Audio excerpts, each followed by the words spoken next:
खैर, ऐश्वर्या मुझे आज भी बहुत पीटती है। तुम मुझे बताओ कि मुझे क्या करना चाहिए। मेरे पास कोई दूसरा विकल्प नहीं है। मैं अपने जीवन से इस हद तक आ गई हूँ कि मुझे पता है कि खुद को कैसे मारना है। अब तुम मुझे बताओ, हम महिलाएं, क्या यह सब मेरे जीवन में लिखा हुआ है कि मुझे जीवन भर मेरे पति द्वारा पीटा जाता रहेगा? मुझे हर दिन तुम्हारे घर आना पसंद नहीं है। अगर यह आपके समर्थन के लिए नहीं होता तो मैं अब तक आत्महत्या कर लेता। मैंने अपनी बहन वंदना का हाथ पकड़ा लिया और बोली, डर है कि तुम फिर से अपने मुंह से ऐसी बात कहोगी। मलिक, तुम्हारे साथ ऐसा कुछ न होने दो। मैं दीपक से बात करूंगी। रोटी पाकर उसने कहा, मुझे तुम्हारे पति पर बहुत शर्म आती है। मैं कैसे सोचूंगी कि वह हमारे लिए हर समय ऐसा ही है।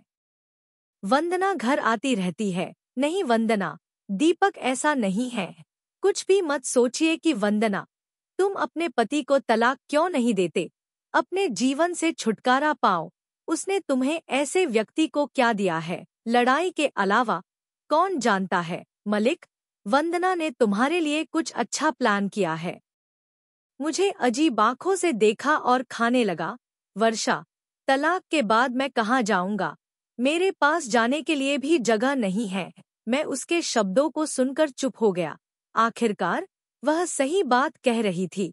ठीक है, ठीक है, तुम उठो, मुझे अपना मुंह दो और मैं तुम्हारे लिए खाऊंगा। ऐसा लगता है कि यह कहने के बाद मैं रसोई में खाना लेने आया था। मैं बस खाना निकाल रहा था कि अचानक दीपी घर आया। जैसे ही वह आया, वंदना रो रही थी और दीप के सामने अपने पति शौर्य के बारे में शिकायत कर रही थी। खाना खाने के बाद दीपक बाहर गया और वंदना के पति को भी फोन आया। संगीत, गाजर, आपने कभी नहीं सोचा होगा। जब भी वंदना ने मुझे यह बताया, मैंने गुस्से में कहा, वंदना, तुम्हारा पति तुम्हें मारता है क्योंकि तुम एक जाति हो और उसकी धमकियों में एक बार उसके सामने यदि आप अपना अहंकार दिखाते हैं तो वह सुधर जाएगा। वंदना ने कहा, वर्षा, अगर हमारे माता पिता जीवित होते तो मैं निश्चित रूप से उसे अहंकार दिखाती, लेकिन मैं बहुत छोटी हूँ। मैं बस मलिक से हर दिन प्रार्थना करती हूँ कि वह मेरे पति को ज्ञान दे ताकि मेरा जीवन बेहतर हो सके। गुर्जर की तरह वंदना के शब्दों को सुनकर मेरा दिल बहुत दर्द करता था, लेकिन मैं 6 काम करके भी अपनी बहन का दर्द कम नहीं कर सका। वंदना की मौत के बाद मैं रसोई में आई और बर्तन इकट्ठा करने लगी, लेकिन मेरी तबीयत बिगड़ रही थी। मुझे लगा कि मेरी बहन वंदना के बिस्तर पर सोने के बाद मेरे साथ ऐसा हो रहा है। मेरा दिल घबरा रहा था और मुझे चक्कर आने लगे। मैंने सारा छोड़ दिया और आकर सोफी पर लेट गया। मुझे इस बात का एहसास भी नहीं था कि तब मेरी आंखें अंधा हो गईं। फिर जब दीपक मेरे बगल में बैठा था तो वह मुझे अपनी तरफ से हिला रहा था। क्या बात है वर्षा, तुम इस तरह कभी नहीं सोई हो? सब कुछ ठीक है। मैं उठकर बैठ गई, अपनी आंखों से मिल रही थी। मैंने खड़े व्यक्ति को देखा और दंग रह गई।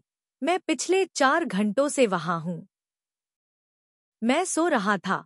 मैंने दीपक से कहा, मैं घबरा रहा हूँ, इसलिए मैं सोफे पर लेट गया और जब मैंने आंखें बंद की तो मुझे एहसास नहीं हुआ।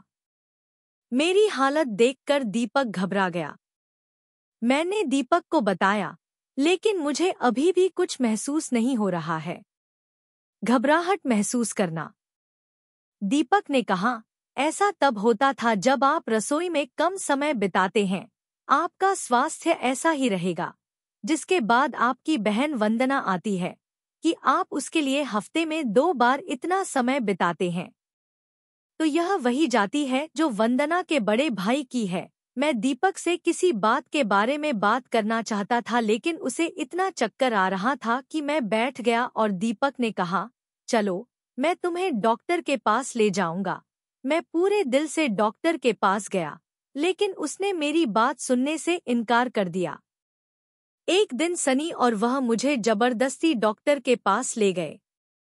जब डॉक्टर ने मेरी जांच की तो उन्होंने मुझे बताया कि मैं और दीपक खुशी से जाग गए थे। डॉक्टर ने मुझे बताया कि मैं प्रेग्नेंट हूँ, लेकिन साथ ही उसने यह भी बताया कि माँ और दोनों बच्चे बहुत कमजोर हैं। उन दोनों की बहुत देखभाल करना जरूरी है। डॉक्टर ने मुझे सबसे अच्छा बनने के लिए कहा। संगीत, प्यार मिल गया, इसलिए हम दोनों बहुत खुश थे। मैं और दीपक दोनों अस्पताल से घर वापस आए। दीपक ने मुझे वर्षा से कहा, तुम आज के बाद आप घर से किसी को नहीं छुएंगे। मैं किसी को निचले सदन से रखूंगा। मैं दीपक को निचले सदन के रूप में रखने के लिए सहमत हो गया। दीपक ने कहा, अब मैं आपका एक शब्द भी नहीं सुनने जा रहा हूं, बस चुप रहो। मैं दीपक के बटन पर हंसा और कहा, ठीक है बाबा, जो तुम्हारा मन चाहे करो। मलिक ने मुझे इतनी अच्छी खबर दी थी, इसलिए मैं अपनी माँ के बारे में किसी करीबी से बात करना चाहता था। मेरी माँ, तुम मेरे और वंदना के शादी के कुछ दिन बाद हो। मेरी इस दुनिया से एक बहन थी, इसलिए मैंने तुरंत वंदना को फोन किया। मैंने अपनी बहन वंदना को अपनी गर्भावस्था के बारे में बताया और वह बहुत खुश थी। वह खाना खाने लगा। इस कठिन समय में आपने इतनी अच्छी खबर सुनी है कि मैं उत्साहित हो गया। मैंने उससे कहा कि डॉक्टर ने मुझे आराम करने के लिए कहा है, इसलिए दीपक चाहता है कि मैं घर की देखभाल करने के लिए एक नौकरानी रखूं। मुझे सुनकर वंदना की आंखें इच्छा से भर गईं और उसने मेरा बटन काटते हुए कहा, अगर आपको बड़ा महसूस नहीं होता है तो मैं आपको एक बात बताता हूँ। मैंने कहा, हाँ मुझे बताएं। क्या बात है कि आप घर के कामों के लिए किसी और को काम पर रखते हैं या बस मुझे काम पर रखते हैं? मैं आपके घर की अच्छी तरह से देखभाल करूंगा और आपकी देखभाल करूंगा। बदले में मुझे मेरे पैसे दें। घरेलू खर्चों को भी अच्छी तरह से कवर किया जाएगा। उनकी यह बात सुनकर मैं हैरान रह गया। मैंने कहा, मलिक, वंदना का काम मत करो। तुम मेरे घर में नौकरानी के लिए कम काम करते हो। वैसे भी तुम मेरी देखभाल करने के लिए मेरे घर आते हो। हम दोनों थोड़ा थोड़ा कर रहे हैं। और फिर वंदना थोड़े डर के बाद अपने घर चली गई। शाम को जब दीपक ऑफिस से घर आया तो उसके साथ एक नौकरानी थी। उसने मुझे बताया कि आज से वह अधेड़ उम्र की औरत घर के सारे काम कर लेगी।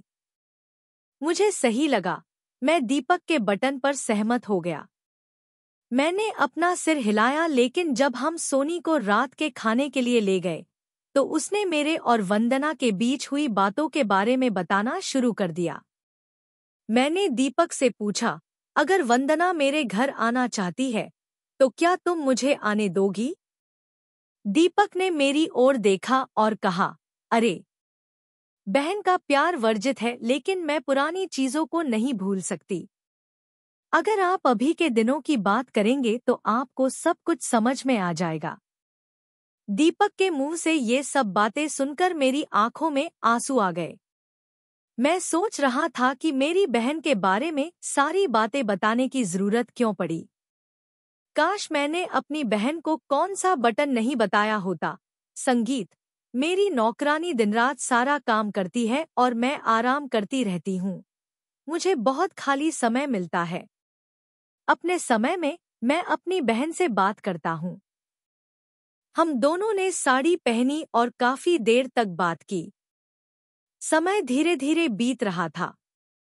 एक दिन दीपक मेरे पास आया और मुझे खाने लगा। वर्षा ने कहा कि एक बड़ी समस्या आ गई है। मैं डर गया और पूछा कि क्या बात है, कौन सी समस्या है? मुझे 2 दिन के लिए शहर से बाहर कुछ ऑफिस के काम के लिए जाना है, इसलिए मैं बहुत चिंतित हूँ। ऐसी स्थिति में मैं आपको अकेला नहीं छोड़ना चाहता। मुझे समझ नहीं आता कि क्या करना है, तो मुझे क्या करना चाहिए? दीपक का हाथ पकड़ा। पढ़ते हुए उन्होंने कहा, आपने जो यूक्रेनी रखा है, मैं उसे अपने कमरे में ले जाऊंगा। दीपक मुझे देखता रहा और फिर कहा, अगर यह मेरी असहायता के लिए नहीं होता तो मैं आपको कभी नहीं छोड़ता। संगीत, यह बहुत अच्छा होता। मैं पूरे दिन वंदना का इंतजार कर रहा था, लेकिन वह नहीं आया। लेकिन शाम को मेरी नौकरानी ने मुझसे कहा कि साहब, आपकी बहन वंदना आपसे मिलने आई है। वंदना का नाम सुनते ही मैं खुश हो गया। मैंने कहा कि उसे अंदर भेज दो। वंदना चाम मुझसे मिलने आई। फिर मैंने उसकी हालत देखी। मुझे यह देखकर आश्चर्य हुआ कि उसके चेहरे पर विभिन्न स्थानों पर चोट के निशान थे और उसके बाल बिखरे हुए थे। वह रोते हुए मुझे खाने लगी। वर्षा, मैं बहुत परेशान हूँ क्योंकि मेरा घर अब टूट गया है। तुम इकलौती संतान हो। शक्ति, आज मेरे पति ने मुझे बहुत पीटा और कहा कि अब मैं तुम्हें छोड़ दूंगा, मैं तुम्हें तलाक दूंगा। ऐसे कठिन समय में जिसका समर्थन मुझे मिलेगा। संगीत, अगर आज ये फैसला नहीं लिया गया तो मैं अब उसके साथ नहीं रह सकता। बहन की हालत देखकर मैं खुद को नहीं बचा सका। मैंने कहा ठीक है, चलो। मैंने एक ऑटो रिक्शा बुलाया और हम दोनों किसी बहाने से वंदना के घर गए। जब मैं उसके घर पहुंचा तो वह मुझे एक कमरे में ले गई। उसने कहा, मेरे पति इस कमरे में हैं। अब आप ही हैं जिन्होंने उन्हें शक्ति के रूप में समझा। कहा, हाँ, चिंता मत करो, मैं जितना हो सके कोशिश करूंगा। जैसे ही मैं कमरे के दरवाजे के पास गया, वंदना ने मुझे धक्का देकर कमरे से बाहर कर दिया और बाहर से दरवाजे पर कुंडी लगा दी। यह सब देखकर मैं हैरान रह गया, कुछ भी सोच नहीं पा रहा था। फिर भी मैंने कुछ ऐसा देखा जिससे मेरे रोंगटे खड़े हो गए क्योंकि कमरे के अंदर मेरी आंखों में आंसू बह रहे थे। मैं आज से 4 साल पीछे चला गया क्योंकि यह 1 साल पहले की बात थी। मेरे साथ भी कुछ ऐसा ही हुआ। मैं एक बैंड के साथ कमरे में था और रोकर अपनी माँ को बुला रहा था। जब वह कमरे से बाहर आया तो वर्षा ने मुझे खाना शुरू कर दिया। आज आपने जो कुछ भी किया है, हम बच्चे उस कहानी को बताने के लायक नहीं हैं। मैं तुम्हारा पिता हूँ।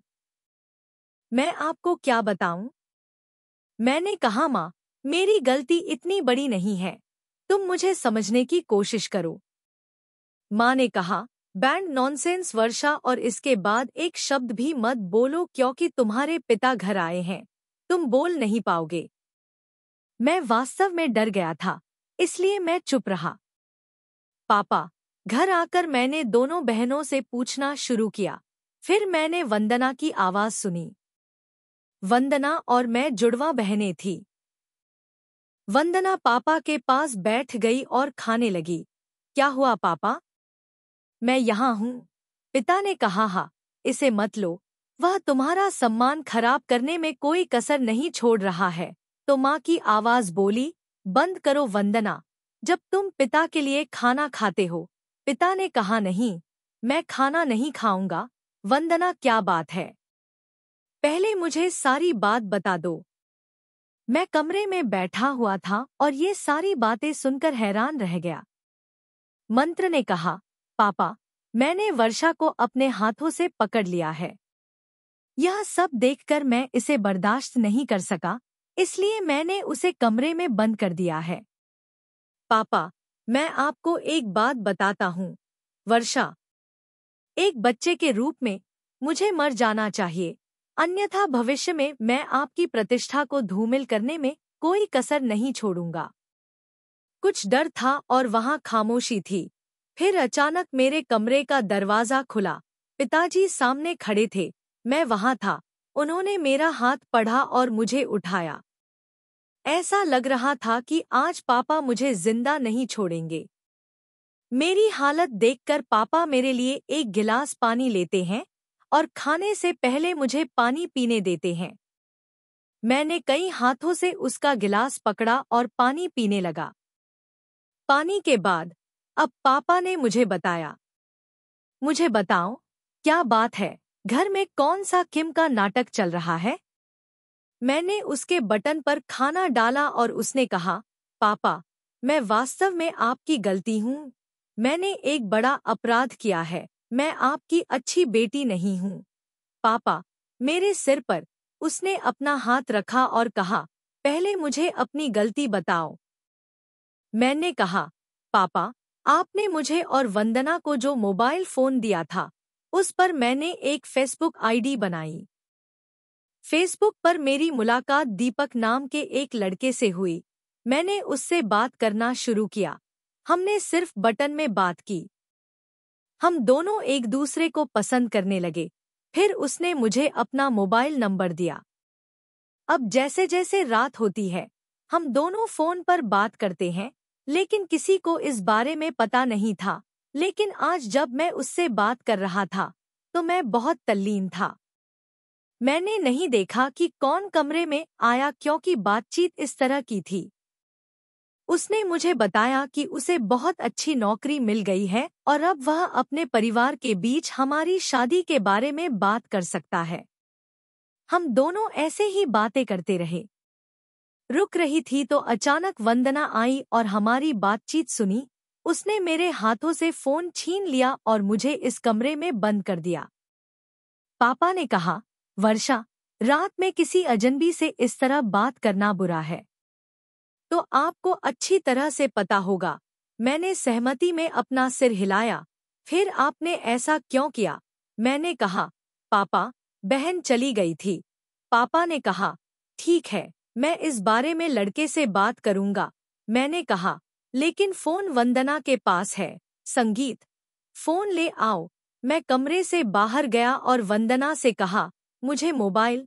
संगीत, दो, मैं तुम्हारा बहुत तोड़ दूंगा अगर तुम मोबाइल का नाम फिर से लेते हो। तो मैंने कहा, यह मोबाइल नहीं है। पिता यह मांग रहे हैं। मेरी बातें सुनने के बाद उन्होंने फोन काट दिया और फिर कहा, कठिनाई से उसने मोबाइल मेरे हाथ में डाल दिया। मैंने दीपक का नंबर डायल किया और कहा, मेरे पिता तुमसे बात करना चाहते हैं। पापा और दीपक दोनों एक दूसरे से बात करने लगे। पापा ने कहा, बेटा, मुझे पता चला है कि तुम और वर्षा एक दूसरे को पसंद करते हो। हाँ, दीपक ने दूसरी तरफ से क्या कहा, मुझे समझ नहीं आया। पापा ने फोन काट दिया और मुझसे कहा कि मैं, लड़का, तुमसे शादी करना चाहता हूँ और अगले 12 में उसके परिवार के सदस्य हमारे घर आने वाले हैं। पापा की बात सुनकर मुझे खुशी हुई। यहाँ मैं बहुत खुश था। पिताजी ने मुझे कमरे से बाहर निकाला और हम साथ बैठकर खाना खाया। खाना खाते समय पिता ने माँ से यही बात कही कि लड़के कल वर्षा को देखने आने वाले हैं। पिता की बातें सुनकर माँ बहुत खुश हो गई। मैंने वंदना को देखा। दीपक के चेहरे का रंग ओझल हो गया। वो मेरे घर पर रह रही थी।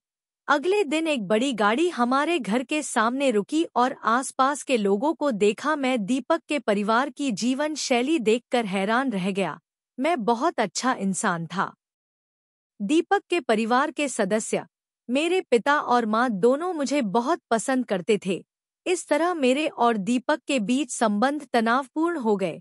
प्रबंधन मेरा दुश्मन बन गया था। उन्होंने इस रिश्ते को होने से रोकने के लिए हर संभव प्रयास किया था। मेरे रास्ते में कई सड़क झगड़े थे। संगीत, यह बहुत धूमधाम से किया गया था और मैं दुल्हन के रूप में आई थी। दीपक बहुत अच्छा था। मैं उससे खुश था। एक दिन पिता बनकर उसे तोड़ दिया था। लेकिन माँ, तुम्हारे जाने के बाद एक दिन अचानक वंदना मेरे घर आई और मुझे हम दोनों की आर्थिक गलतियों के बारे में बताया। अब वंदना अक्सर हमारे घर आती थी। वह मुझे बताती है कि उसका पति एक अच्छा व्यक्ति नहीं है। वह एक शराबी है और उसके पिता उसे पीटते हैं। दुख सुनकर मुझे राहत मिलती है। जब भी दीपक को पता चलता कि वंदना घर आई है, तो उसे वंदना की हरकतों से बहुत गुस्सा आता था। लेकिन मुझे समझते हुए वह कहता, वर्षा, तुम्हारी बहन अभी भी नहीं बदली है। वह वही है। मैं इस मामले में हूँ। उनसे कहा कि अब बादल बन गए हैं। आप अनावश्यक रूप से अपने दिल में अतीत का बटन पकड़ रहे हैं। लेकिन आज जब वंदना ने एक बार फिर मुझे अंधेरे में बांध दिया, तो मुझे लगा कि यह सच है कि अगर मैनेजर कमरे की दीवार पर गिरता है, तो लाल निशान वाली दीवार होगी। यह रंगों में लिखा था कि तुम आज रात मेरे पति की दुल्हन बन जाओ। यह सब देखकर हम कांपने लगे। फिर अचानक मेरे कमरे का दरवाजा खुला और मेरा साला मेरे सामने खड़ा था। उसे देखकर मैं डर गया और सिर पर हाथ रखकर आगे बढ़ गया। वर्षा ने इसे रखते हुए खाना शुरू कर दिया। आपको चिंता करने की जरूरत नहीं है, आओ, मैं तुम्हें तुम्हारे घर छोड़ दूंगी। मैं उसके बटन से हैरान रह गया।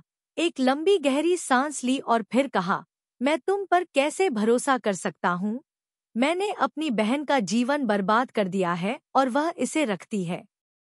एक लंबी गहरी सांस ली और फिर कहा कि वर्षा, जिंदगी मेरी वंदना पर एक छोटे से आरोप की तरह लगता है। मैंने आज तक कभी उसका हाथ नहीं उठाया। शायद वह मेरे साथ नहीं रहना चाहती।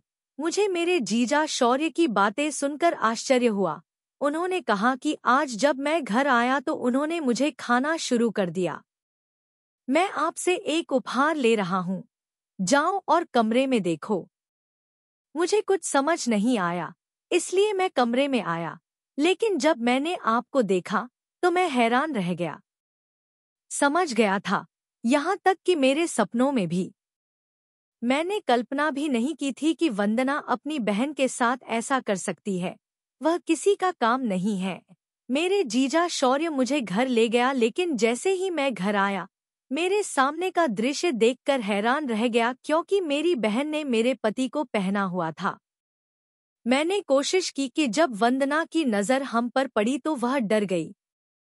दीपक घबराया हुआ मेरे पास आया और जैसे ही उसने देखा और लिखा, तुम कहाँ गए हो? मेरी बहनों ने दीपक के बटन का जवाब दिया।